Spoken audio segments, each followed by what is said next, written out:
Welcome to my channel technical DK. अभी मैं आप लोग के लेकर आया हूँ हिंदी का मोस्ट वीवीआई ऑब्जेक्टिव, जो आपके इस बार की बिहार बोर्ड मैट्रिक एग्जाम 2023 में पूर्ण रूप से पूछे जाने की संभावना है। अगर इस पूरे वीडियो को देख लेते हैं तो आप गारंटी के साथ पूरे के पूरे 50 ऑब्जेक्टिव अपने एग्जाम में बनाकर जरूर आएंगे। लास्ट में मैं आपको एक ऐसा ट्रिक बताने वाला हूँ जिससे आपके एग्जाम में बहुत ज़्यादा फायदा होने वाली है। तो वीडियो को फ्यूज किए बिना पूरा अंत तक जरूर देखिएगा और इसी प्रकार के वीडियो देखने के लिए हमारे चैनल को लाइक और सब्सक्राइब करते रहें। वेट कर दो। पटना जाऊंगा कैसा वाक्य है? सरल वाक्य, मिश्र वाक्य, संयुक्त वाक्य, निरर्थक वाक्य। तो आपका आंसर हो गया मिश्र वाक्य। कैसा वाक्य है? तो यह हमारा मिश्र वाक्य है। दूसरा क्वेश्चन दिया है कि निम्न में कौन पदबंध का भेद नहीं है? पदबंध का भेद नहीं है तो कौन नहीं है? संज्ञा पदबंध या विशेषण पदबंध या क्रिया विशेषण पदबंध, कर्म। तो आपका करेक्ट आंसर हो गया कर्म पद बंध। आपका तीसरा क्वेश्चन है कि जिस समास में दोनों पदों की प्रधानता होती है उसे क्या कहते हैं? जिस समास में दोनों पद प्रधान होता है उसे क्या कहा जाता है? तो उसे हम क्या कहते हैं? द्वंद्व। जिसमें दोनों पद प्रधान हो उसे क्या कहते हैं? द्वंद्व पद कहते हैं। कि द का उच्चारण स्थान क्या होता है? चौथा क्वेश्चन है कि आपका द का जो उच्चारण स्थान होता है क्या होता है? तो हमारा दंत होता है। द का उच्चारण स्थान कौन होता है? दंत। पांचवा क्वेश्चन है कि व्यंजनों के अंत में हलंत लगाने पर उसका मान कैसा होता है? जब व्यंजन के अंत में हलंत लगाया जाता है तो मान कैसा हो जाता है? तो माँ के समान हो जाता है। वह हमारा चौथाई के समान हो जाता है। किसके समान? चौथाई के समान। 6 नंबर आपका क्वेश्चन दिया हुआ है कि हमारे बहादुर से मार खा कर भैंस भागी भागी किसके पास चली आई? बहन के पास, माँ के पास, नानी के या चाची के? तो माँ के पास भैंस कहाँ गई? माँ के पास गई। अगला आपका क्वेश्चन हो गया निबंध के लेखक है, निबंध लिखने वाले कौन है? गुणाकर मूल्य है, अज्ञेय है, पंथ है या प्रसाद है? यह निबंध, इनमें से निबंध लेखक कौन है? तो गुणाकर मूल्य है। कौन? गुणाकर मूल्य, ऑप्शन नंबर ए। आपका हो गया अगला क्वेश्चन कि तार सप्तक के संपादक थे परिवादी कवि। आपका ऑप्शन दिया है कि आपका सूरदास हो गया, केशवदास, तुलसीदास या अज्ञेय। तो आपका इसका करेक्ट आंसर क्या होगा? तो जानते तो फटाफट कमेंट कीजिए। अज्ञेय। कौन थे? अज्ञेय थे। तो क्या कहते हैं हिरोशिमा जो है किस देश में? सबको पता है कि हमारा हिरोशिमा और नागासाकी कहाँ पर है? जापान में। कहाँ पर? जापान में। फटाफट कमेंट करके बताइएगा। अगला क्वेश्चन है हमारा 10 नंबर, दूर से ही ललकता कौन? मैं जवाब देता दोस्त पंक्ति किस पाठ से है? या आपको जो लाइन लिया गया है या किस पाठ से लिया गया है? तो यह एक वृक्ष की हत्या चैप्टर शीर्षक पाठ से ली गई है। अगला क्वेश्चन 11 नंबर के हलकार्य का अर्थ क्या होता है? हलकार्य का अर्थ बताना है आपको कि क्या होता है। तो हलकार्य का अर्थ होता है हल जोतने वाला। क्या कहलाता है? हलकार्य कहलाता है। 12 नंबर क्वेश्चन है संधि का भेद नहीं है। कौन इसमें से जो है मतलब संधि का भेद नहीं, जैसे स्वर संधि, व्यंजन संधि, विसर्ग संधि या संज्ञा संधि। तो संज्ञा संधि नाम की कोई संधि नहीं होती है, तो हमारा संधि का भेद नहीं है। Option number D. अब हमारा नेक्स्ट क्वेश्चन, यह क्वेश्चन है कि ई वर्ण है, जो ई वर्ण है वह हमारा कैसा वर्ण है? देख लीजिए ध्यान से, बड़ी ई है और एक वर्ण जो है वह कैसा वर्ण है? तो हमारा दीर्घ स्वर है। कैसा है? तो दीर्घ स्वर है। क्या होता है? दीर्घ स्वर होता है। अगर छोटी रहता तो आपका लघु स्वर होता। 14 नंबर क्वेश्चन है कि उच्चारण का सही संधि विच्छेद बताना है कि उच्चारण का इसमें सही संधि विच्छेद कौन है? तो आपका इसमें कौन सा होगा? तो उत्पलचारण। ये ऑप्शन नंबर बी आपका करेक्ट आंसर है। कौन? Option number B. अगला क्वेश्चन 15 नंबर है कि सात्विक का विपरार्थक शब्द बताना है। किसका? सात्विक का विपरार्थक शब्द क्या होता है? तो होता है तामसिक। क्या होता है? तामसिक होता है। 16 नंबर की लौट का आऊँगा फिर पाठ के कभी कहाँ लौटने की बात कहते हैं? कभी पूछ कहाँ लौट के आने की बात कहता है, तो कभी कहाँ लौट के जाना चाहता है? तो कभी बंगाल में लौट के जाना चाहता है। कहाँ पर? बंगाल में। याद रखिएगा कि कभी हमारे कहाँ पर लौट के जाना चाहते हैं? बंगाल में। अगर जानते हैं तो फटाफट कमेंट करिएगा। सभी क्वेश्चन को आंसर होगा, लेट मत करिएगा। अब हमारा नेक्स्ट क्वेश्चन होता है अगला क्वेश्चन, आदर्श समाज स्वतंत्रता, समानता, भ्रातृत्व पर आधारित होगा। किसने कहा था ऐसा? जो किसने कहा था? तो ऐसा भीमराव अम्बेडकर कहते। किसने? आदर्श समाज स्वतंत्र, समानता, भ्रातृत्व पर आधारित होगा।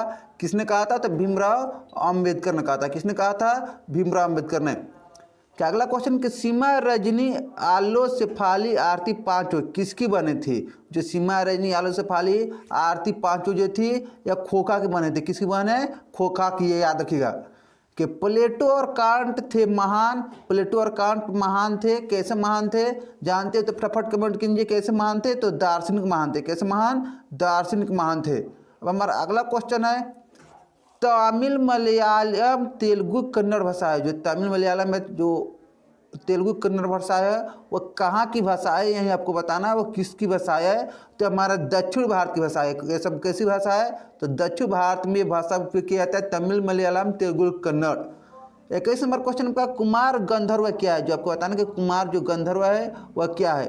तो हमारा कुमार गंधर्व क्या है? तो शास्त्रीय गायक है। क्या है? शास्त्रीय गायक। अगला क्वेश्चन कि रोन नदी के किनारे बसे शहर का नाम क्या है? जो रोन नदी के किनारे बसे वो शहर उसका नाम क्या है? तो आपको बताना है उसका नाम क्या है? तो उसका नाम अभिन्यो है। क्या है? जो रोन नदी के किनारे शहर बसा हुआ उसका नाम अभिन्यो है। अगला क्वेश्चन आपका है कि दिनकर को ज्ञानपीठ पुरस्कार किस रचना पर मिला है? दिनकर को जो ज्ञान पुरस्कार मिला वह किस रचना के लिए उनको दिया गया था? तो वह दिया गया था उनको उर्वशी रचना के लिए। किस रचना के लिए? उर्वशी रचना के लिए दिया गया था। अगले प्रत्येक वर्ष में अभिनय में कैसा समारोह आयोजित होता है? कैसा? तो रंग समारोह। कैसा समारोह? रंग समारोह आयोजित होता है प्रत्येक वर्ष। 25 नंबर क्वेश्चन है विनोद कुमार शुक्ला किस कृषि विश्वविद्यालय में एसोसिएट प्रोफेसर थे? किस कृषि विश्वविद्यालय में बताना है कि वो एसोसिएट का प्रोफेसर थे? तो जानते तो फटाफट कमेंट कीजिए। वह थे किसमें? तो इंदिरा गांधी। किसमें? इंदिरा गांधी विश्वविद्यालय में वो प्रोफेसर थे। आगे 26 नंबर की कौन चाहते थे कि सभी देशों की संस्कृति की हवा उनके घर के पास बहती रहे? यहाँ पर 26 नंबर क्वेश्चन है। इसका आंसर क्या होगा? तो महात्मा गांधी। कौन चाहते थे? महात्मा गांधी। हमारा नेक्स्ट क्वेश्चन हो गया कि गुरु नानक का जन्म लाहौर के किस ग्राम में हुआ था? किस ग्राम में हुआ था? तो तलवंडी ग्राम में गुरु नानक का जन्म हुआ था। अगला है कि मछली शीर्षक कविता में दीदी के प्रेमी का क्या नाम था? जो इसकी दीदी की प्रेमी था उसका क्या नाम था? तो नरेन नाम था। मछली शीर्षक कविता में दीदी के प्रेमी का नाम नरेन था। शेक्सपियर किस भाषा कवि है? शेक्सपियर जो थे वो किस भाषा कवि थे? तो आप कहते किस भाषा की? अंग्रेजी भाषा की। Option number D. अगला क्वेश्चन हो गया कि रसूलन बाई थी। और रसूलन बाई क्या थी आपको बताना है। तो जो रसूलन बाई थी वो हमारी क्या थी? गायिका थी। क्या थी? गायिका। तो 31 नंबर क्वेश्चन है मछली के लिए मसाला कौन पीस रही थी? जो मछली आई थी मछली शीर्षक पाठ में तो उसके लिए जो मसाला है कौन पीस रही थी? क्या आप जानते हैं? तो फटाफट कमेंट कीजिए। माँ। कौन? माँ पीस रही थी। अगला क्वेश्चन है बिस्मिल्लाह खां के बचपन का नाम क्या था? आप सभी लोग जानते हैं कि बिस्मिल्लाह खां के बचपन का नाम क्या था? फटाफट कमेंट कीजिएगा। या आपका थे क्या? तो अमरीदीन। क्या था? अमरीदीन। तो 33 नंबर क्वेश्चन आपका हो गया सुजान रस खान किनकी रचना है? सुजान रस खान जो किनकी रचना है? तो किसकी है? तो रस खान की है। किसकी? रस खान की है। 34 नंबर क्वेश्चन बिस्मिल्लाह खां की शहनाई के साथ किस मुस्लिम पर्व का नाम जुड़ा हुआ है? आप जानते हैं तो फटाफट कमेंट कीजिएगा। किसका? तो मुहर्रम का। मुहर्रम का उनके शहनाई के साथ नाम जुड़ा हुआ है।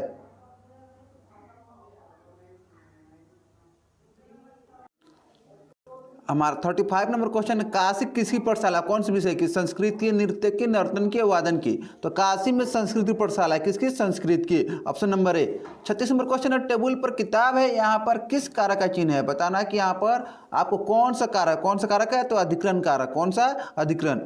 मैदान में सभा हो रही है यहाँ सभा कौन संज्ञा है? आपको यहाँ पर सभा बताना है। 36वें नंबर क्वेश्चन में सभा बताना है या मतलब आपको यहाँ पर संज्ञा बताना कौन संज्ञा है? तो समूहवाचक। सभा कैसी संज्ञा होती है? तो समूह होता है तो ये समूहवाचक संज्ञा हो गई।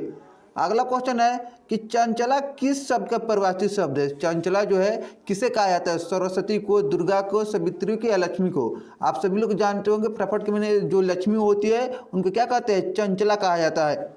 आगे होश शब्द का प्रयोग सदैव होता है। होश शब्द का जो प्रयोग है वह किस रूप में किया जाता है आपको बताना है। तो बहुवचन के रूप में। किस रूप में? बहुवचन के रूप में हमेशा उसका प्रयोग होता है। देखिए अगला क्वेश्चन है कि जिस शब्द का रूप कभी नहीं बदलता उसे क्या कहते हैं? जिस शब्द का रूप कभी बदलता ही नहीं है उसे हम क्या कहते हैं? तो उसे अव्यय कहते हैं। क्या कहते हैं? अव्यय कहते हैं। हमारा नेक्स्ट क्वेश्चन है कि मो असुवनिहि ले बरसऊ कौन कहते हैं?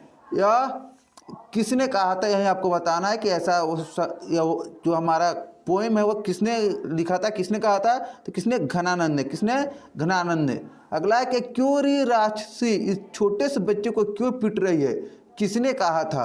आप पढ़े होंगे तो आपको पता होगा किसने कहा था, तो पंपति ने कहा था। किसने? पंपति ने। देखिए अगला क्वेश्चन होगा कि लक्ष्मी का पति कौन था। आप पढ़ोगे तो फटाफट आपको पता होगा कि लक्ष्मी का पति कौन था। कौन था? तो रंगपा था। कौन? रंगपा। आप सभी लोग जानते होंगे। ईश्वर पेटलिकर किस भाषा के कथाकार है, जानते हैं तो कमेंट कीजिएगा कि ईश्वर जो हमारे पेटलिकर किस भाषा के कथाकार है, किस भाषा के थे, तो ये थे गुजराती भाषा के। किसका? गुजराती। अगला है कि एस रंगराजन वास्तविक नाम है, एस रंगराजन का वास्तविक नाम क्या है, जानते तो कमेंट कीजिएगा। या हमारा उसका नाम था सुजाता का। क्या नाम था? सुजाता। निराला के साहित्य साधना के रचनाकार है, निराला की जो साहित्य साधना होगा उसके रचनाकार कौन है, तो उसके रचनाकार है रामविलास शर्मा। कौन है? रामविलास शर्मा।